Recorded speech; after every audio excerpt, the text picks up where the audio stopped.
Welcome to my show, Life and Living. Today my guest is Guess Who? কে আছে আপনারা জানেন? আজকে আমার সাথে আছে সতীনাথ দা, সতীনাথ মুখোপাধ্যায়। সতীনাথ দা, ওয়েলকাম টু মাই শো। নমস্কার, নমস্কার আপনাদের সকলকে। আজকে সতীনাথ দার সাথে আমরা লাইফ অ্যান্ড লিভিংয়ে জার্নির কথা বলবো। আমার চ্যানেলে আমরা 4টে জার্নি নিয়ে আমরা কথা বলি। সবচেয়ে আগে মানুষের ইনিশিয়াল জার্নি, তাই নিয়ে কথা বলবো। সতীনাথ দা, একটু ইনিশিয়াল জার্নিটা একটু ছুঁয়ে যাব চট করে। ইনিশিয়াল জার্নি বলতে কিন্তু কিছুই নেই, সেটা সবটাই শূন্য। কেননা আমি অনেকেই ভাবে, মানে এখন আমার যে পরিচয় তাতে করে অনেকেরই মনে হয় যে ছোটোবেলা থেকে কী হতো, কী করতো, কিন্তু আমি সত্যি কথা বলতে কি ছোটোবেলায় কিচ্ছু পারতাম না। না পারাটাই ছিল আমার সেলিয়েন্ট ফিচার।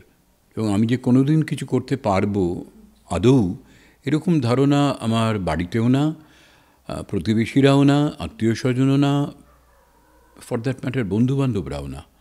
কেননা খুব ভীতু ছিলাম।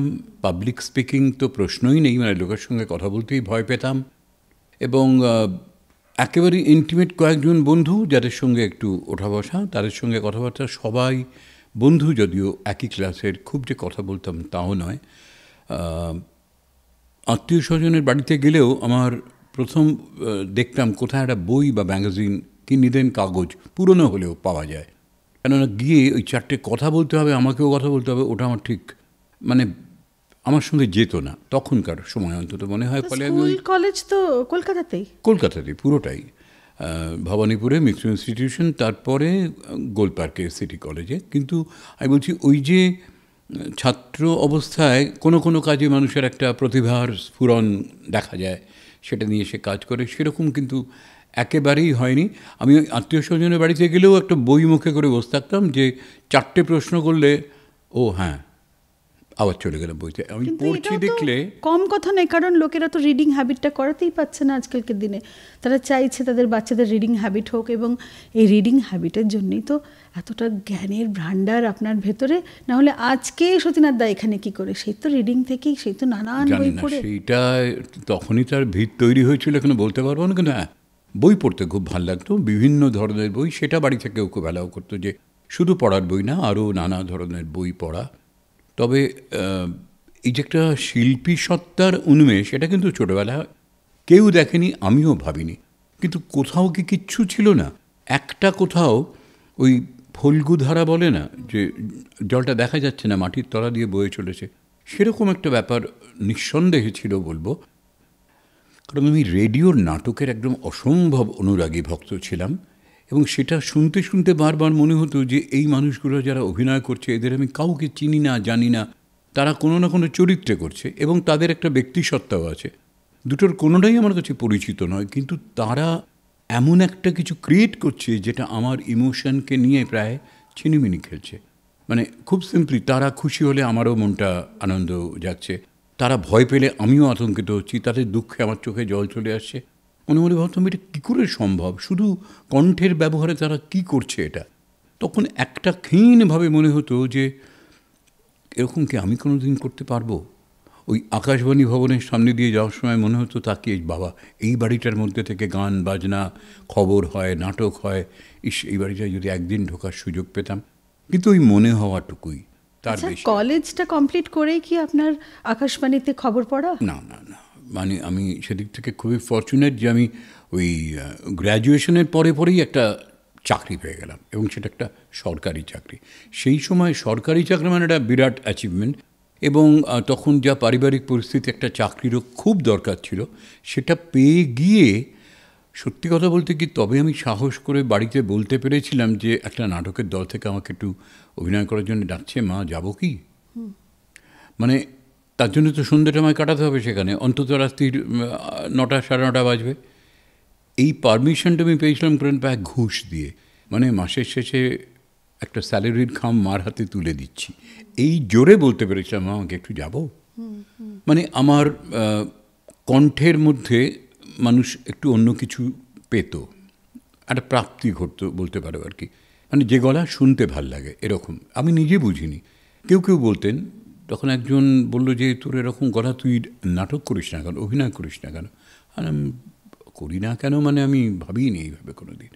তারপর যখন ভাবলাম তখন ওই গিয়ে দেখলাম যে কিন্তু সত্যি সত্যি শুধু কণ্ঠের জন্যে একটা বাড়তি অ্যাপ্রিসিয়েশন পাওয়া, বা চট করে ধরো আমাকে প্রথম দিন বললো এই রোলটা পড়ুন, একটা ছোট্ট রোল পড়তে দিল, পড়লাম যখন একটু তাকিয়ে শুনছে মানে কোথাও একটা ভালো লাগছে। পরের দিন বললো না আপনি ওটা না, আপনি এই রোলটা করুন, তো দেখলাম তার চাইতে একটু বড় গোছের রোল দিল। আর কদিন রিহার্সাল চলতে চলতে বলছে আচ্ছা তুমি এইটা আচ্ছা তুমি এইটা একটু বলো তো দেখি। পরে একটা বেশ বড় মাপের রোল দিল, তো আমি কয়েকটা ডায়লগ বললাম। তো ভদ্রলোক আরেকজন বলে দেখ ও প্রথম দিন এইটা পড়ছে, দেখতে পাচ্ছিস এর মধ্যে কতটা ডিপে ঢুকে গেছে, তুই একদিন ধরে রিহার্সাল করে কিন্তু এইটা করতে, আচ্ছা তুই এটা করিস না, শোনো তুমি এটা করো। আমি তখন ভাবছি এইলে ও আবার রেগে না যায়।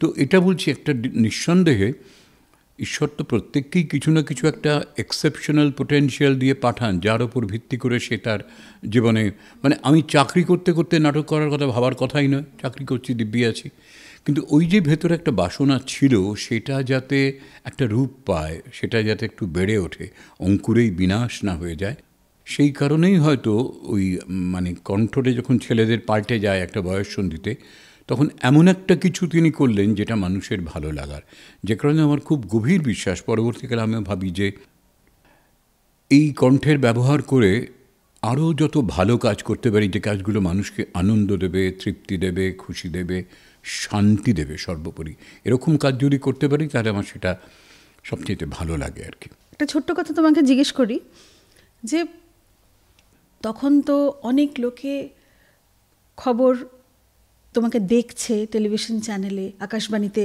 শুনছে। আকাশবাণীতে নাটকটা, খবরটা দূরদর্শনে। আমি এইটা খুব বিশ্বাস করি যে আমার এই কণ্ঠের সঙ্গে বাংলার মানুষের সঙ্গে পরিচয় করিয়ে দিয়েছে অল ইন্ডিয়া রেডিও, আকাশবাণী। আর ওই কণ্ঠটা যার, সেই যে মানে ফেশিয়াল যে রেকগনিশনটা, সেইটা দূরদর্শন করেছে ওই সংবাদ পাঠের সূত্রে। খুব সুন্দর। মানে এখানে কোথায় যেন ইনিশিয়াল জার্নি থেকে আমি চট করে কেরিয়ার তো জায়গায় চলে এলাম, এবং প্রফেশনাল জায়গাটাতেও আমি খুব তাড়াতাড়ি চলে আসছি। এরকম কিছু আনন্দকর কিছু ঘটনা শুনি আজকে। আমি দুটো ঘটনা বলি, একটা রেডিও নিয়ে, একটা টেলিভিশন নিয়ে। রেডিওতে অডিশন দিতে গেছি, রেডিওতে অডিশন বুক ধুকধুক করছে। তো আমার এক বন্ধু বললো তুই কোনো চিন্তা করিস না, রেডিওতে 3 বারের আগে কাউকে পাশ করায় না, তুই জেনেই যে আমি ফেল করবো তাহলে কিসের টেনশন। আমি দেখলাম এটা একটা ভালো ভাবনা, আমি জানি যে আমি পাশ করবো না, কাজে আমার কোনো টেনশন সত্যি নেই। গেলাম, একটা স্ক্রিপ্ট দিল, স্ক্রিপ্টটা পড়লাম, পড়তে গিয়ে খুব মানে কিরকম লাগলো, এই স্ক্রিপ্ট নিয়ে অডিশন দেবো। তো একজন বেশ ভারী সারি চেহারার মহিলা ছিলেন যিনি স্ক্রিপ্ট ডিস্ট্রিবিউট করছেন, মানে উনি দিচ্ছেন অ্যাট র্যান্ডাম, যার ভাগ্যে যেটা পড়ে। তা আমি কি বললাম যে কিছু মনে করবেন না, স্ক্রিপ্টে কি পাল্টানো যাবে? বললেন না, পরীক্ষার প্রশ্নপত্র কেউ পাল্টায় না, হবে না। আমি না না, আমি কেন আপনার পাল্টানোর কথা কেন মনে হলো? বেশ মানে ঝাঁঝিয়ে আর কি। আমি যে না মানে দেখুন এখানে এটা রবীন্দ্রনাথের একটা নাটক, বুঝতে পারছি 5খানা চরিত্র আছে, এটা তো ভালো, তো 5খানা চরিত্র আপনি করুন, এটা অসুবিধে কোথায়? আর না না, অসুবিধা হচ্ছে যে 5টাই মহিলা চরিত্র, মানে একটাও যদি পুরুষ হতো তাহলে আমি বলতাম যে ঠিক আছে, কিন্তু 5টাই মহিলা, এটাকে একটু কনসিডার করা যায় না? বলে ও আচ্ছা আচ্ছা ঠিক আছে এটা নিন, বলে হাতের সঙ্গে যেটা ছিল তুলে দিলেন, বাঁচা গেল। পড়তে গিয়ে দেখি একদম একটা মনোলগ, এরও একটা বিউটি আছে, একদম মনোলগ, কেউ নিজের মতো করে বলে যাচ্ছে তার ভাবনায়, কিন্তু পড়তে পড়তে আমার মাথায় মানে কী বলবো, চক্ষু চড়ক গাছ, সেটা এতই অসম্ভব একটা অ্যাডাল্ট থিমের ডায়ালগ। আমি পুরো ভাবছি সর্বনাশ, এই কথাগুলো আমি অডিশনে কী করে বলবো, আর এত মানে পুরুষ মহিলা করে সব রয়েছেন বসে। আমি আবারও গিয়ে বললাম দেখুন না, এটা কিন্তু পাল্টানো যাবে না, আপনি তো বড্ড বিরক্ত করছেন, আর কেউ পাল্টানোর কথা বলেছে, আপনারই কী হচ্ছে? আর না না, আপনি একবার দেখুন, আপনি যদি বলেন এটা আমি বলবো, আমি নিশ্চয়ই বলবো, আপনি একবার একটু পড়ে দেখুন কেন, কী হয়েছে, কী এটাতে কী, মানে পড়তে পড়তে ওনার ফেসিয়াল এক্সপ্রেশন পাল্টাচ্ছে হঠাৎ, মানে বিস্ময় থেকে রাগ এসে, এদের কোনো কাণ্ডজ্ঞান নেই, যা পারে তাই দিয়ে দেয় বলে দুমড়ে মুচড়ে স্ক্রিপ্টটাকে নিয়ে উফ মহা জ্বালা হয়েছে। আপনি যান ওখানে, আর যে সবাইকে দেওয়া হয়ে গেছে, আর যা স্ক্রিপ্ট আছে যেটা হোক একটা নিয়ে নিন, মানে বিরক্তিতে। আমি গেলাম, গিয়ে দেখলাম যে সবই টুকরো টুকরো, 3 পাতা 4 পাতা স্ক্রিপ্ট, একটাই নাটক রয়েছে সুতো দিয়ে বাঁধা ফুল। সেই নাটকটা বুদ্ধদেব গুহর কাহিনী অবলম্বনে বিড়াল। মাস 4 আগে নাটকটা আমি রেডিওয় শুনেছি, নাট্যরূপ করেছেন বৈদ্যনাথ মুখোপাধ্যায়। যেমনি সুন্দর গল্প তেমনি তার নাট্যরূপ, আর হাতে স্ক্রিপ্টটা পাওয়া মাত্র দৃশ্যগুলো আমার মনে পড়ে গেছে। আমি ভাবছি, আরে বাপরে, এটা তো একটা মেগাটন বোমা, মানে এই স্ক্রিপ্টটা আমার হাতে। তখন সঙ্গে সঙ্গে নিকোল, আমি বলছি পরীক্ষায় গিয়ে প্রশ্নপত্র কমন পাওয়া, মানে 100% কমন পেলে যে আনন্দটা হয় সেইটা, মানে আমার ওইটা পড়ে হয়েছিল। তো অডিশনটা দেওয়ার পরে যখন বেরিয়ে চলে আসছি, তখন এক ভদ্রলোক আমাকে দরজায় দাঁড়িয়ে ডাকলেন, ডেকে বললেন যে একটা কথা বলবো, আপনি তো একটু আগে অডিশন দিলেন। আমি হ্যাঁ। ও আপনিও তো অডিশন দিলেন, আপনি তো ছিলেন ওখানে? বলে হ্যাঁ আমি ছিলাম, সেই জন্যই আপনাকে একটা কথা বলি, আপনি এটা কী করলেন আজকে? আমি কেন, মানে কিছু, আমার চেয়ে বয়সে বড় তিনি, আমি কেন কিছু ভুল হয়েছে? যে না, আমরা 29 জন ওখানে ছিলাম আপনাকে নিয়ে, আপনি যখন মাইকের দিকে তাকিয়ে বলছেন, একটা মার্ডার সিন ছিল, একটি ছেলেকে 6-7 জন মিলে মার্ডার করছে মায়ের চোখের সামনে, মানে সেই তুমি এক্সট্রিমিস্টদের একটা 70 দশকের যে নকশাল পিরিয়ড গল্পের একটা অংশে সেই জায়গাটাও এসছে, সেই নাম একটা ঘটনা, সেইটা করেছিলাম। তো বলছেন যে আপনি তো ওদিকে তাকিয়ে অ্যাক্টিং করছেন, আর আমরা পেছনে মুখ চাওয়াচাই করছি, এটা কি করলেন? আমরা চোখের সামনে একটা মার্ডার হতে দেখলাম, এইটা অডিশন? শুনুন, আপনাকে একটা কথা বলি, আমি শুনেছি রেডিওতে নাকি একবারে কাউকে পাশ করায় না। হতে পারে আজকের এই অডিশনের পরে আপনাকেও যদি পাশ না করায়, তাহলে আমি বলবো এই টোটাল অডিশন সিস্টেমটাই একটা ফার্স, এর কোনো মানেই নেই। আনলাম যাক, আমি শুনে খুব, আমি একটু আশান্বিত হবে না, না আশান্বিত নয়, আমি আপনাকে বলছি যে এটা যে কী হলো, আমরা সবাই তাকিয়ে ওর মুখ চাইছি, যেটা কী হচ্ছে, এটা অডিশন হচ্ছে না কী হচ্ছে ইত্যাদি। এবং আমি উত্তীর্ণ হয়েছিলাম, যাই হোক, ওই নাটকটার জন্যে, ওই পার্টিকুলার নাটকটা বলতে পারো কোয়েশ্চেন কমন পেয়ে গিয়ে। আর টিভিতে যখন অডিশন দিলাম, অডিশন হলো, তার ফাইনাল অডিশন যেদিন হবে সেদিন আমার অফিসের কাজে দিল্লি চলে আসার কথা, যেদিন অডিশন সেদিনই। কিন্তু আমি তার মানে অডিশন দিতে পারবো না, শেষকালে কিছুতেই হবে না, কারণ আমার যিনি সিনিয়র তিনি ব্যাঙ্গালোর যাবেন, ব্যাঙ্গালোর থেকে ডাইরেক্ট দিল্লি আসবেন, আমাকে আসতে হবে এখানে টু সুপারভাইজ সাম ওয়ার্ক। এখানে ওই প্রগতি ময়দানে একটা ইন্ডাস্ট্রিয়াল ট্রেড ফেয়ার হবে আর কি, সেইটা, হ্যাঁ সেইখানেই আসবো, আমাদের যে প্যাভিলিয়নটা হবে সেইটার দেখভাল করার ব্যাপারে। কিছুতেই হবে না। আমি একজন বললো আপনি দূরদর্শনে চলে যান, গিয়ে আপনার সমস্যাটা বলুন, বলে যদি ওরা কিছু করতে পারে। তো আমি গেলাম, যিনি ডেপুটি ডাইরেক্টর তার সঙ্গে দেখা করলাম, উনি বলেন যে দেখুন এটা তো নিউজ সংক্রান্ত ব্যাপার, নিউজ সেকশনের লোকেরাই করছে, আমি একজনের নাম জানি, সেই পুরো ব্যাপারটা কোঅর্ডিনেট করছে, আপনি ওকে গিয়ে বলুন, ও যদি কিছু করতে পারে আমার মনে হয় হবে। আমি এসে শুনলাম তিনি আসেননি এবং নাকি ছুটিতে আছেন। হ্যাঁ, আর 7 দিন পরে অডিশন, হতেই পারে ছুটিতে, তার বাড়ির ঠিকানায় যেন তার বাড়িতে ছুটলাম, এবং তিনি পরিষ্কার বললেন দেখুন 21 জন ক্যান্ডিডেট, 5 জন জাজ, একা আপনার জন্যে আমি তো 25 জনের ডেট পাল্টে ফেলতে পারি না, এটা হবে না, মানে কোনোভাবে হবে না, আপনি অফিসে একটু বোঝান। দেখ বোঝানোর কিছু নেই, আমাকে যেতেই হবে, তার মানে আমি অডিশনটা মিস করে যাব। ঠিক আছে চলি তাহলে, বলি উঠে পড়ছি, হঠাৎ উনি বলছেন আচ্ছা আপনি ক্যাথিড্রাল চার্চের মাঠে যে আন্তিগোনা হলো ওটাতে আপনি অভিনয় করেছিলেন না? আমি যে হ্যাঁ। আপনি তো ক্রেয়ন করেছিলেন? না হ্যাঁ আমি দেখেছি, খুব ভালো লেগেছে, খুবই ভালো। আপনার কাছে ওই স্ক্রিপ্টটা আছে, একটু পড়া যাবে? আমি হ্যাঁ আছে।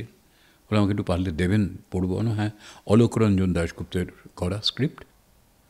তো হ্যাঁ ঠিক আছে, নিশ্চয়ই আপনাকে কোনো সময় দিয়ে যাব, আসি তাহলে। বলে চলে আসছি, গ্রাউন্ড ফ্লোরে তার ফ্ল্যাট, দরজা দিয়ে বেরিয়ে সিঁড়ি থেকে জাস্ট বাড়িকে ঘুরছি, হঠাৎ বলছে 1 মিনিট দাঁড়াবেন?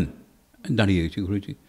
বলছেন একটা কথা আপনাকে বলি, এই অডিশনটা আপনার মিস করাটা উচিত হবে না, আপনি অফিসকে আরেকবার বোঝান।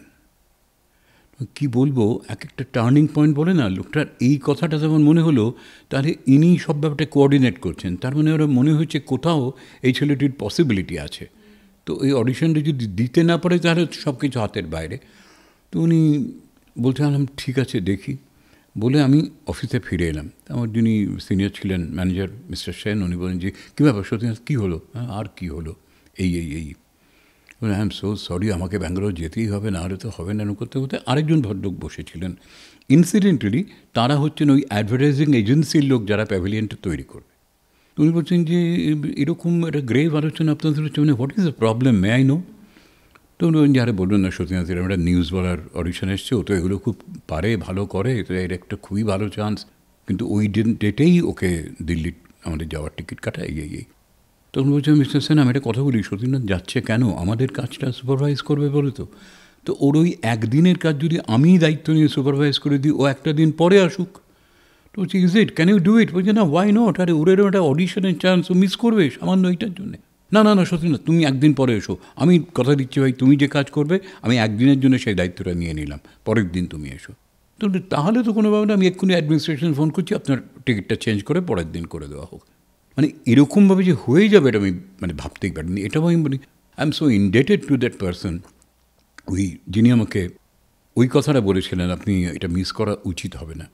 এবার আমাকে ধরো ওই মার্চের শেষের দিকে, একদিন মার্চের 28-29 তারিখে ফোন এসছে, বলছে হ্যাঁ সতীনাথ মুখোপাধ্যায়, হ্যাঁ আমি দূরদর্শন থেকে বলছি, আচ্ছা 1 এপ্রিল আপনার প্রথম নিউজ। প্রথম নিউজ মানে আপনি যে অডিশন দিয়েছিলেন আপনার প্রথম নিউজ 1 এপ্রিল। তাই নাকি? হ্যাঁ আপনি 4টের মধ্যে ঢুকে যাবেন অবশ্যই। আচ্ছা ঠিক আছে। হ্যাঁ দাদা দাদা 1 মিনিট কি? হ্যাঁ আপনি ইয়ার্কি মারছেন? কোথা থেকে বলছেন আপনি?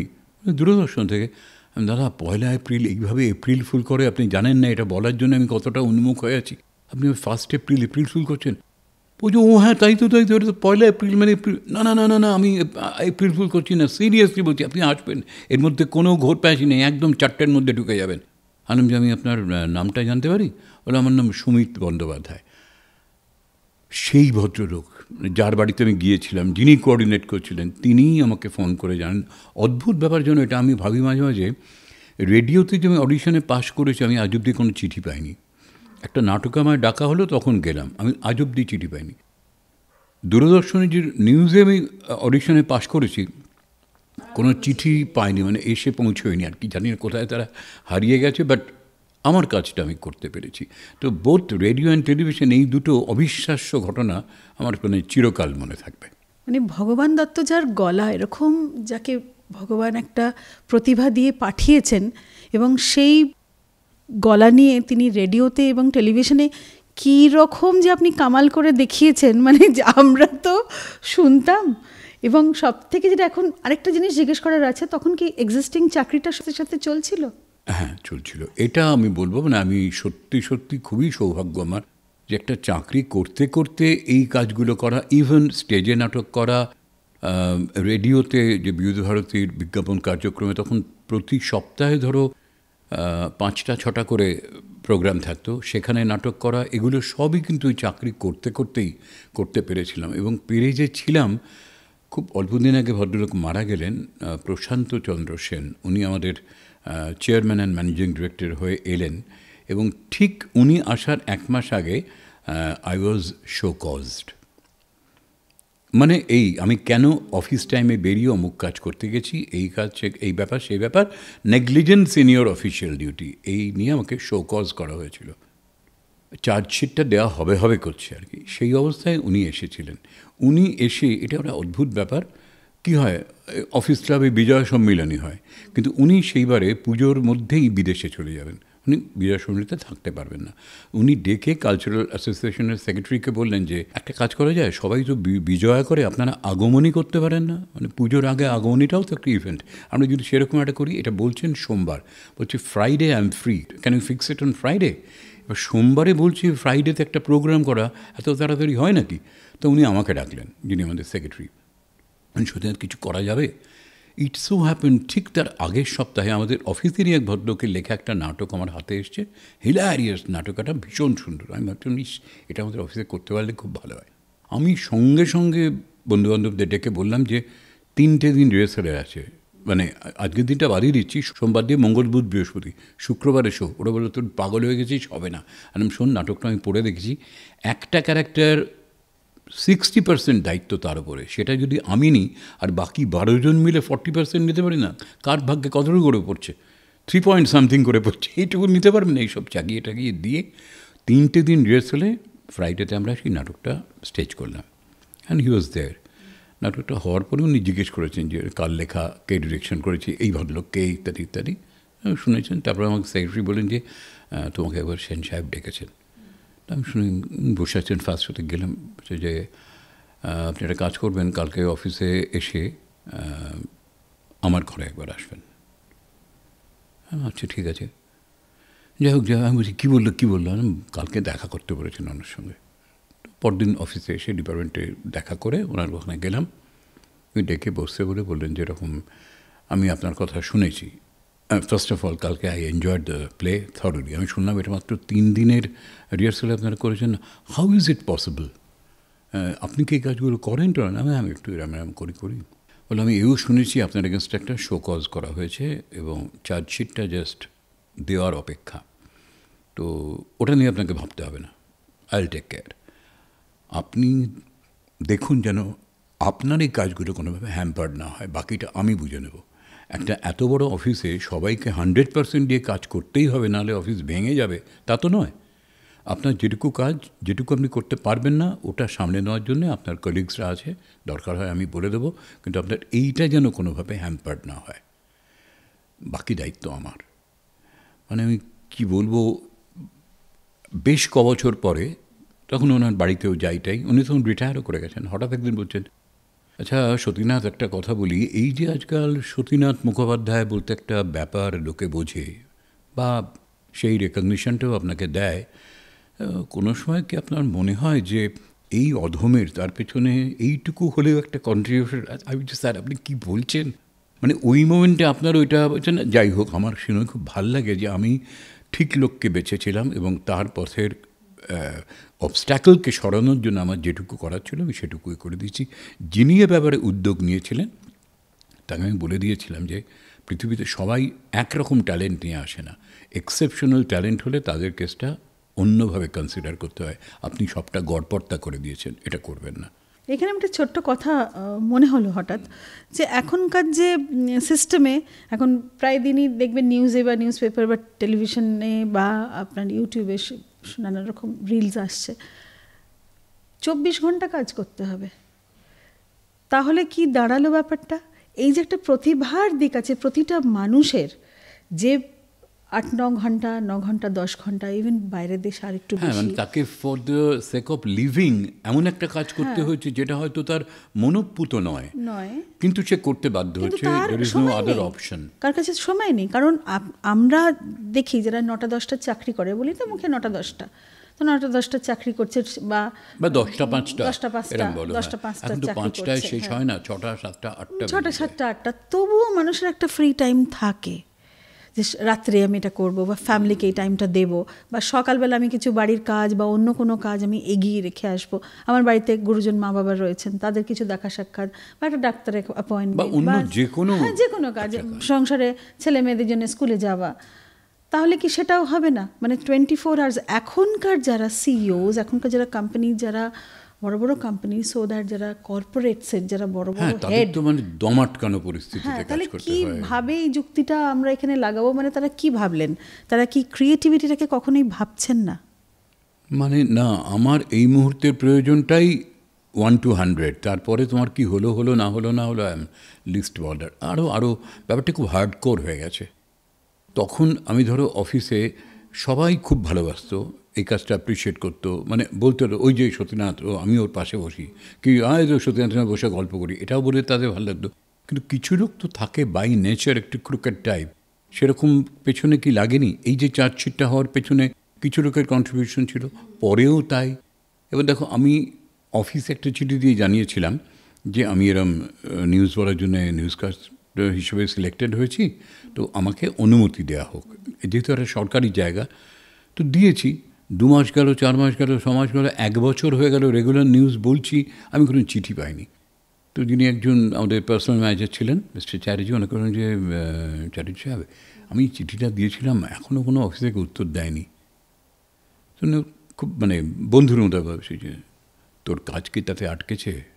তোর দায়িত্ব অফিসকে জানানোর, জানিয়েছিস, তুই কাজ কর। এবার অফিস কবে দেবে, কি করবে না করবে, এই হেডেকটা অফিসের, তুই তোর মতো কাজ করে যা, আর এই নিয়ে খোঁচা দিস না কাউকে, কেন এটা দেওয়া হয়নি, আমায় বললি, আমি ভুলে গেলাম।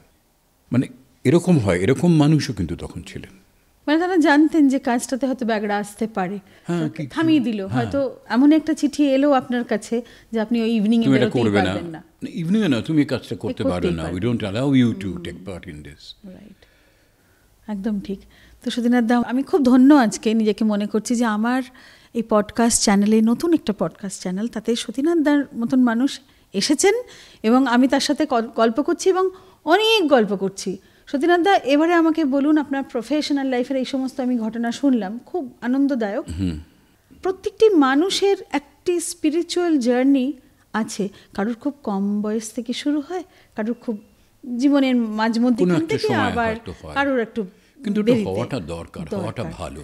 তো আপনার মতন মানুষের যে স্পিরিচুয়াল জার্নি একটু কম বয়স থেকেই হয়েছে, সেটা আমার বারবারই আমার মনে হয় আপনাকে দেখে, আপনার কথা শুনে, এবং আপনি যে ধরনের কাজগুলো করেছেন টেলিভিশনে, আপনার অনেকগুলো আমরা এপিসোডস দেখতাম, মানে সিরিয়াল দেখতাম, যে কখনো আপনি রানী রাসমণির কোনো একটা এতে পাঠ করছেন বা আরও কোনো জায়গায় পাঠ করছেন।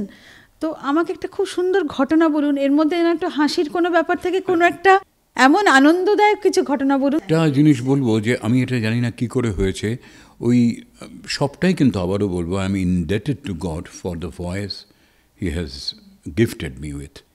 গলার বা কণ্ঠের কারণেই স্পিরিচুয়াল কোনো ব্যাপার, মানে আমাদের যত দেবদেবী আছেন, যত মহাত্মা পুরুষ আছেন, সেখানে আমার মনে হয় না এমন কেউ আছেন বলে যার কোনো না কোনো কাজ আমি কোনো না কোনো সময় করেছি। মানে ঠাকুর রামকৃষ্ণ, সারদামা, স্বামী বিবেকানন্দ, ওদিকে তোমার মোহনানন্দ ব্রহ্মচারী, নিগমানন্দ, যীশুখ্রিস্ট, বুদ্ধদেব, রবিশঙ্করজি, আর বাবা ঠাকুরের কাজ যে কত অসংখ্য করেছি, এটা তো আমার জীবনের একটা বিশাল প্রাপ্তি, তাঁর সান্নিধ্য পাওয়া। অদ্ভুত ব্যাপার, বাবা ঠাকুর কিন্তু আমাকে পয়েন্ট করেছিলেন, চুজ করেছিলেন, ডেকে পাঠিয়েছিলেন শ্রীরামকৃষ্ণ সিরিয়ালটা দেখতে দেখতে, এবং আমাকে বলেও ছিলেন আসার পরে, এই যে তুমি এরকম সব সংলাপগুলো বলো, আর আমার সংলাপগুলো একটু ভারী ভারী সংলাপ থাকতো। সেই সময়ের রেসপেক্টে একটু রাসমণির বড় জামাই, সে একটু শিক্ষিত মানুষ, রামচন্দ্র দাস আটা, তো ওই যে সিঁথিতে আটা পাড়া আছে, সেখানকার জমিদার ছিলেন তারা, তো এবং শিক্ষিত মানুষ। তো এই যে কথাগুলো তুমি বলো, এটা কি ভেতর থেকে বলো নাকি খালি পাঠ মুখস্থ করে বলে দাও? আনাম বড়গুর একদম ভেতরে নিয়ে বলতে গেলে মুশকিল, মানে এত এত লম্বা লম্বা ডায়ালগ, সব যদি ভেতরে নিই তা তো পেরে যাব। আর এইটা যদি এই মুহূর্তে ভুলে না যাই, পরেরটা মনে করতে পারবো না। তো পরিষ্কার বললেন যে এগুলো কিন্তু তুমি বলো না, কেউ তোমাকে দিয়ে বলিয়ে নেয়, ঘুরে ফিরে কেন এই রোলটাই তুমি কি জানো তুমি কে? খুব ভয় পেয়ে গেছিলাম, মানে শুনে আমি কে, মানে আমি ভেবেও দেখিনি কোনো দিন আমি কে, কিন্তু এই প্রশ্নটা সরাসরি করেছিলেন। তো এরম বলছি, ধরো স্পিরিচুয়াল ওয়ার্ল্ডে যাদেরকে আমরা কোনো না কোনোভাবে গুরু মানি বা তাদেরকে আমরা শ্রদ্ধা করি, ভালোবাসি, তাদের নাম স্মরণ করি, এরকম অজস্র মানুষের কাজের সঙ্গে যুক্ত হতে পেরেছি।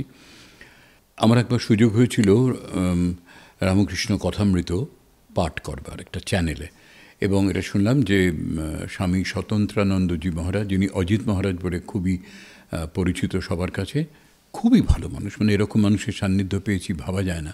উনি তখন যোগোদ্যানে আছেন, তো ওনার সঙ্গে বসে পড়ব, আমি পড়ব, এবং পড়তে পড়তে অনেক প্রশ্ন মনে জাগে, তো সেই প্রশ্নগুলো কখনো আমি করব, কখনো উনি নিজেই তার ব্যাখ্যা করবেন। মানে কথামৃত শুধু পড়ে যাওয়া নয়, প্রায় লাইন বাই লাইন তার ব্যাখ্যা করতে করতে যাওয়া। ইট ওয়াজ ভেরি ইন্টারেস্টিং। তো আমি সেটা পড়তে শুরু করলাম। 2 দিন 3 দিন শুটিং হয়ে যাওয়ার পরে আমাকে একজন মহারাজ বলছেন যে কেমন লাগছে এটা পড়ে, আপনার কেমন, অনেক কিছু তো কাজ করেন ভিন্ন ভিন্ন রকম, এটা পড়ে কেমন? মহারাজ খুবই ভালো লাগছে, কিন্তু কোথায় না আমি একটা মানে অ্যাটাচমেন্ট একটু আলগা আলগা লাগছে। সেটা কীরকম? এই যে সাধু ভাষায় লেখা, ঠাকুর আসিয়া বসিলেন, তাহার দিকে চাহিলেন, গঙ্গা দিয়া বায়ু বহিয়া যাইতেছে, ঠাকুর পশ্চিম বারান্দায় গিয়া দাঁড়াইলেন, উহাকে বলিলেন। এই সাধু ভাষায় বলতে বলতে একটা কথামৃত তো সাধু ভাষাতেই লেখা, তুমি সাধু ভাষা দিয়ে বলবেন। হ্যাঁ, মানে তাতে করে কিরম মনে হচ্ছে আমি যেন কাছে গিয়েও ছুঁতে পারছি না, কিন্তু এর বিকল্প কী? এটা যদি চলিত ভাষায় বলি, করলেন, দেখলেন, বললেন, এলেন, খেলেন, গেলেন, বলে মাথা খারাপ নাকি? কথামৃত এরমভাবে হয়? যে না, হয় না, নিশ্চয়ই এইভাবেই মাস্টারমশাই লিখেছেন, সেটাই হয়। কিন্তু সেটা তো মানুষ যখন নিজে নিজে পড়ে, যখন বলছি আমি, তখন কিন্তু সাধু ভাষাটাকে চলিত ভাষা করলে আমার কিরম মনে হচ্ছে আমি আরেকটু ভেতরে ঢুকতে পারবো, এবং সেটা কিন্তু লোকেও যারা শুনছে তাদেরও স্পর্শ করবে। বলছি, সতীনাথবাবু আপনার কি মাথা খারাপ হয়েছে? আপনি এই গোটা কথামৃত এখন সাধু ভাষা থেকে চলিত ভাষায় লিখবেন?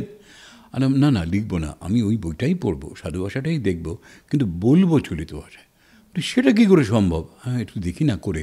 কিন্তু একটা অদ্ভুত কথা বললেন। আচ্ছা ঠিক আছে, পরের দিন শুটিং আমরা দেখবো, তো এটাকে চেষ্টা করে কী করা যায়, এরকম আদৌ হয় কি না। তো কয়েকদিন পরে আবার আমরা বসেছি শুটিংয়ে, উনি এলেন, বলে আজ কিন্তু আমাদের সেই পরীক্ষার দিন। হ্যাঁ নিশ্চয়ই বলে আমি বলতে আরম্ভ করলাম। বললো একটা এপিসোড আমরা করে দেখি কি দাঁড়ায়। তো এরকম 25-26 মিনিটের এপিসোড ছিল, প্রসঙ্গ কথামৃত নাম দিয়ে। এটা ইউটিউবে আছে, প্রসঙ্গ কথামৃত দিলে এটা এখনও পাওয়া যাবে। তো আমি বলতে আরম্ভ করলাম, করতে করতে করতে করতে প্রথম এপিসোড শেষ হলো। থামলাম, থেমে আমি তাকিয়েছি। উনি হঠাৎ হাত বাড়িয়ে আমার হাতটা ধরে, সতীনাথবাবু এটা অদ্ভুত অভিজ্ঞতা আমার হলো। কথামৃত যে সাধু ভাষা ছাড়া আদৌ পড়া যায় এই ধারণাই আমার ছিল না। কিন্তু মানে আমি আপনার কথা পূর্ণ সমর্থন করছি, আমিও যেন আরেকটু বেশি অ্যাটাচমেন্ট বোধ করছি। ব্যাপারটা আরও অনেকটা কাছাকাছি চলে এলো। যদি আপনি পারেন এটা করে যেতে, এটা কিন্তু একটা দারুণ ব্যাপার। আপনি করুন, পড়ছেন যখন আপনি চলিত ভাষাতেই পড়ুন, কিন্তু প্রতি পদে পদে আপনার পরীক্ষা, সব লাইন সাধু ভাষায় লেখা। আর ঠিক আছে, ওটা আমার ওপর ছেড়ে দিন, আমি করে নেব। তো উনি ভীষণই অ্যাপ্রিসিয়েট করেছিলেন। এবং অন্য আর যারা শুনতেন তারা বলতেন, জানেন এতদিন অবধি কথামৃত আমাদের কাছে মাস্টারমশাইয়ের ভাইপো ছিলেন দীপক, আমি টাইটেলটা ভুলে যাচ্ছি, দীপক বাবু, যাই হোক, ওনার কথামৃত পাঠ ছিল কথামৃত শেষ কথা। তো সেখানে আমি অনেক জায়গায় গেছি, মানে মহারাজজি সঙ্গে করে নিয়ে গেছেন, এখানে গিয়ে আপনি অমুক চ্যাপ্টারটা পড়বেন। বা আরও কোনো কোনো জায়গায় যখন গেছি বা মানুষের সঙ্গে দেখা সাক্ষাৎ হয়েছে, তারাও বলেছে যে দীপকবাবুর কথামৃত আমাদের কাছে কথামৃতের শেষ কথা ছিল, ওরকম পাঠ আর হয় না। সেটা যে সম্পূর্ণ নতুন করে এতটা ভালো লাগার জায়গায় যেতে পারে, এই অভিজ্ঞতা কিন্তু আপনি আমাদের এনে দিয়েছেন। মানে উই আর সো গ্রেটফুল। যাক, মানে ভালো লেগেছে, ওটাই সবচেয়ে বড় কথা আর কি। এটা তো শুনে খুব ভালো লাগছে যে স্বামীজির, যার মিশনের স্বামীজি হন, তারা তো অর্থোডক্স হন basically. Ajit Maharaj was an exception by all means. উনি এত লিবারেল ছিলেন, মানুষটা অসম্ভব পণ্ডিত মানুষ। মানে আমি ধরো এই কোনো রকম কাজ করতে গিয়ে, একটু স্পিরিচুয়াল ওয়ার্ল্ডের কোনো কাজ করতে গিয়ে কিছু একটা লিখবো, কোথাও একটা খটকা হলো, একটা ফোন করলাম, মহারাজ এখানটায় আমি আটকাচ্ছি, কী বলুন? আর ও এটা হচ্ছে আপনার এই, হয় সঙ্গে সঙ্গে বললেন ওই যে শুনুন এটা নিয়ে আপনার আরেকটু জানলে পরে ভালো হয়, কাল দুপুরে চলে আসুন। মানে ওনার বিশ্রাম নেওয়ার সময় আমি দুপুরে চলে গেছি জগদ্দানে, ওনার ঘরে গিয়ে দেখে ঘরের দেয়াল দেখা যায় না, শুধু বই বই বই।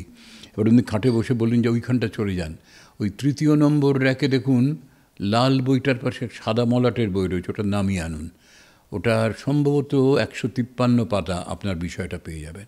মানে ওনার, আমি জানি না আগে থেকে দেখে রেখেছেন কিনা বা কী, সেটাও ধরো আমি বলেছি বলে ঠিক রেফারেন্সটা দেখে রেখেছেন, তাহলে কোনটা কোথায় কিভাবে আছে সবটা নখদর্পণে বললেন। আমি গেলাম, দেখলাম যে আমি খুঁজছি, খুব ইলাবোরেটলি সেখানে রয়েছে পড়াটা, নানা ধরনের নানাভাবে হেল্প করতেন। আমিও মিট করেছি অনেক মহারাজদের, আমিও ছোটোবেলার থেকে মিশনে গেছি। কিন্তু একটা জিনিস যেটা আমার খুব ভালো লাগে, তারা এত কোনো বিষয়ের এত গভীরে যান এবং কোনোটাই লাইটলি নেন না, এবং কোনো জিনিসটাই ওই আর্ধেক করে একটা প্যাচওয়ার্ক করে ছেড়ে দেন না। সেই কারণে লোকে মনে করতে পারে ওনারা orthodox, but that is not the orthodox, is not the word. মানে আমরা জানি যে তাঁরাই পারফেকশনের রাস্তায় নিয়ে যান মানুষকে। অর্থোডক্স ইন দ্য সেন্স যে না, এর থেকে বিচ্যুত হবে না। হ্যাঁ, আমরা যখন শ্রীরামকৃষ্ণ করেছিলাম তখন রামকৃষ্ণ মিশন থেকে এইটা বলা হয়েছিল, কথামৃতয়ে নেই এমন কোনো সংলাপ ঠাকুরের মুখে বসানো যাবে না। অন্য কোনো চরিত্র এটা ওটা বলতে পারে, কিন্তু ঠাকুরের মুখে এমন কথা একটা শব্দও দেওয়া যাবে না যেটা কথামৃতয়ে নেই। শ্রীম লিখে যান। হ্যাঁ হ্যাঁ, সেটা তো মানে ভাবতেই পারা যায়। তা না হলে মানুষের হাতে যদি ফ্রি হ্যান্ড দেওয়া হয়, সে কোথা থেকে কোথায় নিয়ে যাবে কেউ জানে না। আরেকটা ঘটনা ঘটেছিল, সেটাও আমার কাছে খুবই মানে কী বলবো, এরকম সম্মান পাবো কোনো দিন ভাবতে পারিনি। সেবাশ্রম সংঘের প্রণবানন্দজি, তার যে গুরুজি, তার ওপরে একটা ডকু ফিচার মতন হবে। তো আমাকে একজন বলল যে আপনি একটু আসবেন, মহারাজ একটু কথা বলুন আপনার সঙ্গে। তো বালিগঞ্জে ওখানে আমি গেছি। তো এটা ওটা কথাবার্তা বলে বলেন যেরকম আমাদের খুব ইচ্ছে যে গুরুজিকে নিয়ে একটা এরকম ডকু ফিচার করা হবে, তো তাতে গুরুজির চরিত্রটা আপনি করুন। আমি কেন? বলছে না, গুরুজির যে বাণীগুলো আছে সেগুলো মানুষের কাছে পৌঁছে দেওয়াটা এটা তো আমাদের একটা দায়িত্ব। তো আপনার কণ্ঠের মাধ্যমে সেটা পৌঁছলে, আর আমরা আপনার ছবি টবি দেখে ভেবে দেখেছি যে আপনাকে মেকআপ দিলে গুরুজিকে আমরা গুরুজি বলে মেনে নিতে পারছি, তো তাহলে কেন আপনি নয়, আপনি করুন। তো মানে এরকম একটা সুযোগ যে আসবে ওই রকম একজন মানুষের চরিত্রে অভিনয় করার সত্যি ভাবিনি। তো সেটা করলাম এবং অসম্ভব সুন্দর অভিজ্ঞতা। কুম্ভমেলা নিয়ে খুব এই বছরে বিশেষ করে হচ্ছে 144 বছর পর বলে। তো আমি যখন ওই শুটিংটা আমরা করি, এরকম মানে বাস্তব ঘটনা ছিল এইটাই, ওনার ওই ব্রহ্মচারী জীবন থেকে সন্ন্যাস জীবনে যে উত্তরণ প্রয়াগে ঘটেছিল। তো যে ছেলেটি অল্প বয়সের রোলটা করতো, সে ওই প্রয়াগে ওই ত্রিবেণী সঙ্গমে সেখানে ডুব দিল। সেই ডুব দিল সাদা পোশাক পরে, গেরুয়া পোশাক পরে আমি উঠলাম। ওইটা ছিল একটা ট্রানজিশন। আর সবচেয়ে অস্বস্তিকর হচ্ছে যে তাঁর রাজবেশে তার অভিষেক করা হবে। সে ভয়ঙ্কর রকম পোশাক আশাক পরে সিংহাসনে বসেছি, সব সেখানে বসিয়ে পাদুকা করছে, প্রণাম করছে, খাবার মানে প্রসাদ সাজিয়ে ধূপ ধুনো দিয়ে পুজো হচ্ছে, নির্বিকার চিত্তে বসে আছে আমি সেজে। কী একটা মানে অভিনয় তো অভিনয় মানছি সবই, কিন্তু একটা কী অস্বস্তিকর লাগছে। কিন্তু উপায় নেই, কোনো মহারাজ বলছেন না আপনি একদম ওইটাতেই বিরাজ করুন, আর কিছু নয়। বাজিতপুর বলে একটা গ্রাম আছে তোমার বাংলাদেশ বর্ডারের কাছাকাছি, সেখানে ওনার জীবনের কিছু কিছু ঘটনা ওখানেও ঘটেছিল। তো সেইখানে আমরা শুটিং করতে গেছি। একটু আগে 3-4 নাগাদ আমার শুটিং শেষ হয়ে গেছে, আগে চলে এসেছি। রাত্রিরে মহারাজ ফোন করে বলছেন কাল আপনার কাছে একটু সকাল সকাল গাড়ি যাবে, আপনি একটু তাড়াতাড়ি চলে আসবেন। আর এসেই প্রথম কাজ হবে মেকআপটা নিয়ে আপনি রেডি হয়ে থাকবেন, শর্ট যখন হবে হোক আপনি মেকআপটা আগে রেডি হয়। কেন মহারাজ কিছু কি কালকের প্যাচ কিছু গোলমাল হয়েছে? বলছে না না না, আপনি তো চলে আসেন তাড়াতাড়ি, এত তাড়াতাড়ি যাবেন তো লোকে জানতো না। তো আপনি চলে যাওয়ার পরে আশপাশের গ্রাম থেকে প্রচুর মানুষ এসছে লাইন দিয়ে গুরুদেবকে দর্শন করবো বলে। আমি সে কি গুরুদেবকে দর্শন করবো, তার মানে বললেন না? বলছে অনেক বোঝানো হয়েছে, এটা শুটিং, এ গুরুদেব সে গুরুদেব নন, কিন্তু ওদের কাছে গুরুদেব মানে গুরুদেব, এ ও সে ওরা বোঝে না। আপনি কাল সকাল সকাল এসে মেকআপ নিয়ে রেডি হয়ে থাকবেন। যেরকম বলেছেন আমিও গেছি সকাল সকাল গিয়ে মেকআপ টেকআপ নিয়ে, প্রায় যখন শেষের দিকে মহারাজ বলছেন আপনি রেডি, ওরা কিন্তু এসে গেছে। আমি কি করব? ওরা গিয়ে দাঁড়াবেন, ওরা আসবে, আপনাকে প্রণাম করবে। আর মহারাজ এই অপরাধে কোনো কথা নয়, আপনি একদম নিজের মতো থাকবেন। দেখুন মানুষের বিশ্বাসটা সবচেয়ে বড় কথা। গুরুদেব কত বছর আগে চলে গেছেন, কিন্তু আজকেও ওরা গুরুদেবের রূপে কাউকে দেখে যদি তাকে গুরুদেব বলে মেনে নেয়, এই বিশ্বাস আমি কেন খণ্ডন করতে যাব? আপনি এসে দাঁড়ান, হাত তুলে আশীর্বাদ করবেন, কেউ কিছু বললে নীরবে শুনবেন। আচ্ছা ঠিক আছে। গেছি দাঁড়িয়ে, তো লাইন দিয়ে প্রণাম হচ্ছে। আমি তো ভাবছি যে কত পাপ অর্জন করছি ভগবান জানে। মাঝে মাঝে মহারাজের দিকে তাকাচ্ছি, উনি চোখটা বুঝিয়ে হাতটা তুলে মানে ক্যারি অন এর একটা ইঙ্গিত করছেন আর কি। তার মধ্যে দেখি একজন বৃদ্ধা ঝুঁকে গেছেন সামনে, কাঁপতে কাঁপতে এগিয়ে এলেন, হাতে একটা অ্যালুমিনিয়ামের একটা কাঁশি।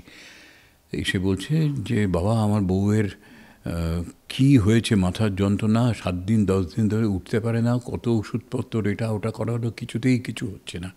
তো আমারও মনে হয় যে গুরুদেবের পা ধোয়া জল যদি বউকে খাওয়াতে পারি তাহলে ওর রোগ সেরে যাবে। আমি তো শুনে আঁতকে উঠেছি, মানে এতক্ষণ যা হচ্ছিল প্রণাম, পা ধোয়া জল মানে সেটা মারাত্মক কেস। এবং তারপরে ধুলো ফুলো লেগে আছে পায়ে, কিন্তু আমি তো তখন বলবো না দাঁড়ান আমি পা শ্যাম্পু করে ধুয়ে আসি তারপরে পা ছোঁয়াচ্ছি। আমি তো তখন আরও আতঙ্কিত হয়ে মহারাজের দিকে তাকিয়েছি। মহারাজ আবার ওখান থেকে স্মিত হেসে বললেন, তখন আর এরাম করে, এরাম মানে পাটা ডোবান। আমি তো বলে আমি ডুবে যাবো মনে হচ্ছে তখন। তিনি এসে কাঁশিটা ধরলেন, আমি আলতো করে বুড়ো আঙুলটা কাঁপতে কাঁপতে কোনো রকমে ছুঁয়েছি। সেই বুড়ি মা বলছেন ও বাবা ওরম করে নয়, পুরো পাটা দাও বাবা, বউটাকে ভালো করে দাও। মানে শুনে নয় বলছি সারা শরীর একটা কারেন্টের মতো লাগলো। মানে মানুষের বিশ্বাস নিয়ে আমরা এত কথা এখানে ওখানে লেখা পড়ি, এটা ওটা সেটা, প্রত্যক্ষ ওই যে করা বলছে তুমি ভালো করে পাটা দাও। এবং আমি বাধ্য হলাম দিতে। আমি দেখতে পাচ্ছি জলের মধ্যে পায়ের ধুলোর বেশ কিছুটা চড়ে গেল। বউকে সঙ্গে উনি নিয়ে এসে ওইখানে বসে নে এটা খা, গুরুদেবের পা ধোয়া জল, এইবার তুই ভালো হয়ে যাবি, এইবার তুই ভালো হয়ে যাবি, আর কোনো ওষুধ লাগবে না। বিশ্বাস করে বউটা সেই জলটা খেলো। মানে আমি অন্যায় করেছি না কি করেছি জানি না, মহারাজ সাপোর্ট করেছেন ঠিক আছে, কিন্তু আমি এখনও ভাবি আমাদের মানুষের বিশ্বাসটা কোন জায়গায়। বিশ্বাস নিয়ে কত রকম গল্প তো পড়ি, এটা একদম আমার এক সরাসরি প্রত্যক্ষ অভিজ্ঞতা যে বিশ্বাস মানুষকে কোথায় নিয়ে যায়। তা আমরা শুনছি সতীন্দ্রদার কাছে তার অভিজ্ঞতার কথা, এবং এক একটা সাংঘাতিক তার এক একটা গল্প, জীবনের যে অভিজ্ঞতা তার থেকে যে গল্প তিনি আমাদের জানাচ্ছেন, সাংঘাতিক দাদা, এগুলো না, এটা শুনতে ভালো লাগছে শুধু নয়, এটা শুনে যেন মনে হচ্ছে সত্যি যে যে কথায় আছে না, বিশ্বাসে মিলায় বস্তু তর্কে বহু দূর। আমাদের স্কুলের একজন মাস্টারমশাই বলতেন, বিশ্বাসে মেলায় বিশ্বাস, তর্কে শুধু দীর্ঘ নিঃশ্বাস। মানে আলটিমেটলি কিছুই হলো না, তর্ক করেই এনার্জি লস হলো, দীর্ঘ নিঃশ্বাস বললো একটা। এটা উনি মজা করে বলতেন। এরকম কিছু মজার কথা আপনার কাছে আজকে শুনবো, যত এতদিন পরে আপনাকে পেয়েছি। কারণ এই যে সুকণ্ঠ শুধু তো বড় বড় মঠ মিশনের কাজে লেগেছে বা নিউজ পড়ার কাজে লেগেছে বা টেলিভিশনে কোনো নাটক করেছেন, একটা হিউমারাস ফিল্ডও তো একটা আছে একদিকে। হ্যাঁ, সে তো থাকে, এটা তো পার্ট অফ লাইফ। ওটা না থাকলে জীবন পূর্ণতা পাবে। একটা আমার দর্শকদের জন্য আপনার কাছ থেকে আমি একটা হিউমারাস কিছু শুনবো। আমি বেশি মনে রাখতে পারি না, একটা লেখা শোনাই, ছোট ছোট একটা কি দুটো লেখা শোনাই। দেখো, আজকাল বাঙালিদের মধ্যে বিশেষ করে মানে প্রবাসে যারা আছেন তাদের কথা বাদই দাও, কলকাতায় বা পশ্চিমবাংলার যারা বাঙালি তাদের মধ্যেও আজকাল বাংলায় কথা বলা, বাংলা চালচলনটা অস্বস্তিকর হয়ে দাঁড়িয়েছে। যে যতটা বাংলা ছাড়া অন্য কিছু হতে পারে তাতে তাদের গৌরব মনে হয় বাড়ে। সেখানে মা বাবাদেরও একটা ভূমিকা আছে, আর যারা ছেলেরা পড়ছে ইংলিশ মিডিয়ামে তাদের তো আছেই। তো আমাদের অপূর্ব দত্ত নামে একজন বিশিষ্ট কবি এবং ছড়াকার, অপূর্বদা নেই, কিন্তু অপূর্বদা তার লেখার যে সম্ভার আমাদের জন্য রেখে গেছে তাতে প্রতি মুহূর্তে আমরা তার কাছে ঋণী হই তার এই লেখাগুলোর জন্যে। তো তার একটি ছোট্ট লেখা আছে, তার নাম হচ্ছে বাংলা টাংলা। এটা হয়তো আপনারা অনেকেই শুনেছেন, কিন্তু আমি একটু অন্যরকম করে বলার চেষ্টা করি। একটি ছেলে লেখাপড়ায় বেশ ভালো, তার অ্যানুয়াল পরীক্ষার রেজাল্ট বেরিয়েছে, সে বাড়িতে এসছে, মা বাবার সঙ্গে ছেলেটির কথা হচ্ছে। অ্যানুয়ালের রেজাল্ট হাতে বাড়ি ফিরল ছেলে। মা বলল, কোন পেপারে কত নাম্বার পেলে? হিস্ট্রিতে মম 84, ম্যাথসে 90। মা বলল, fantastic, just like my hero. Science dad not so fair, only 69. English 92, altogether fine. Geography paper to 100. Deviated a Bengali tie, very poor grade. ছেলের মাথায় হাত রেখে মা ঠোঁট বেঁকিয়ে বলে, আর নেভার মাইন্ড, বেঙ্গলিটা না শিখলেও চলে। বাবা বলল, বেশ বলেছ বঙ্গমাতার কন্যে, বাংলা টাংলা আমার মতো অশিক্ষিতের জন্যে। বিদ্যাসাগর, রবীন্দ্রনাথ, নেহাত ছিলেন বোকা, তা নইলে কেউ সাধ করে হয় বাংলা বইয়ের পোকা। মা বলল, চুপ করো তো, ওর ফল্টটা কিসে? স্কুলে কেন বেঙ্গলিটা পড়ায় না ইংলিশে? এইরকম যদি দিন আসে, মায়েরা যদি বলে স্কুলে কেন বেঙ্গলিটা পড়ায় না ইংলিশে, তাহলে তো ওই একটা কথা আছে না, মনে করো শেষের সেদিন ভয়ঙ্কর, অন্যে সবে কথা কবে, তুমি রবে নিরুত্তর। তো সেই নির্বাক নিরুত্তর হয়ে যাওয়ার দিন এসে গেল বোধহয়। আর আমাদের একটা অভ্যেস আছে, বাচ্চাদের পেলেই আমরা একটু গার্জেনই করতে ভালোবাসি, মানে শাসন করতে। অপূর্বদা কি সুন্দর একটা ছবি এঁকেছেন এরকম একটা শাসনের দৃশ্যের। একটি বাচ্চা ছেলে, হয়তো লেখাপড়ায় সে তেমন ভালো নয়, কিন্তু তার উপর গার্জেনই করার স্কোপ পেয়ে সেটাকে কোন লেভেলে নিয়ে যাওয়া হচ্ছে। এই লেখাটির নাম আমার কি দোষ। ক লিখতে কলম ভাঙিস, খ লিখতে খড়ম, 4 বছর এক ক্লাসে, শুনলে মেজাজ গরম। সারা দুপুর করিসটা কি? ঘুম নেই তোর চোখে? এত বকি তবু কি তোর মাথায় কিছু ঢোকে? এই শোনে রাখ, লাস্ট ওয়ার্নিং, সময় দিলাম 6 মাস, এর মধ্যেই শিখতে হবে সন্ধি এবং সমাস। 6 মাস শুনেই আনন্দেতে দুহাত তুলে নাচছ, এরপরে তো ঘুম ছোটাবে কারক, বচন, বাচ্য।